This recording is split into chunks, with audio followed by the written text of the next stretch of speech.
Bapa Penemban Sarawa Paduka Bapa ing Sukalima kula ngaturaken pasegan pana krami kunjuk sandhap pada Paduka Bapa Penemban Durna ing Sukalima Penemban.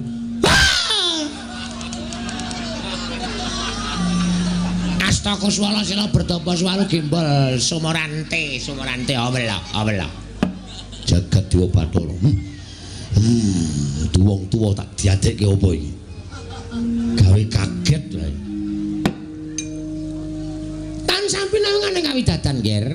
Nering sambi kula sowanipun ing Bapak ing Sukalima manggiya widodha sowan kula. Tebih saking rubeda saha paseganipun Paduka Anak Prabu sampun kula tampi karya bombong raos ing manahipun ing Bapak ing Sukalima. Kemarang kula ngaturaken pudi astawanipun ing Bapak Kunjung Paduka Anak Prabu Puntadewa, anak kula, Nger. Bapa Penemban kula tampi karya bombong raos ing manah. Mboten langkung kaskecakno anggen jengan dika lenggah. Kula naknan. Sampun boten kirang prayogi piswanipun ing Bapak ing Sukalima dinten samangke menika wonten negari Ngamarta, Nger. Bapa Durna katuran karaharjan rawuhipun. Oh inggih, menika anak Prabu Sri Bathara Kresna. Inggih, Penemban. Wilujeng, Nger, wilujeng nireng sambikala. Kula ngaturaken salam taklim katur nggih, Nger. Inggih, Bapa, kula tampi akarya bombong raos ing manah. Kasekecakna anggenipun lenggah. Oh inggih, sampun boten kirang prayogi. Bawa Durna. Wonten dawuh, Nger. Katuran karaharjan rawuhipun.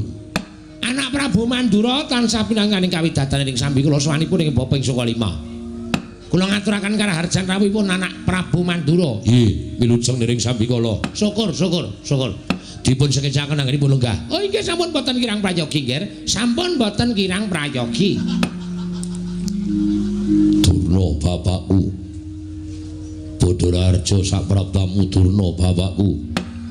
Werkudara iki. Iya. Anakku siswa, anakku murid sing tak tresnani. Bratasena. Kowe ngabekti karo wong tuwa tak tampa cah bagus, cah jlunet. Ora liwat pangestuning bapak wae tampan ana ya Werkudara. Yo ndak gegem ndadekake jimat. Kepiye Werkudara banyu suci Perwitasari isih? Yo isih. Wis disimpen ya Werkudara. Kowe saya tuwa. Banyu suci Perwitasari aja tok teteske sapa-sapa.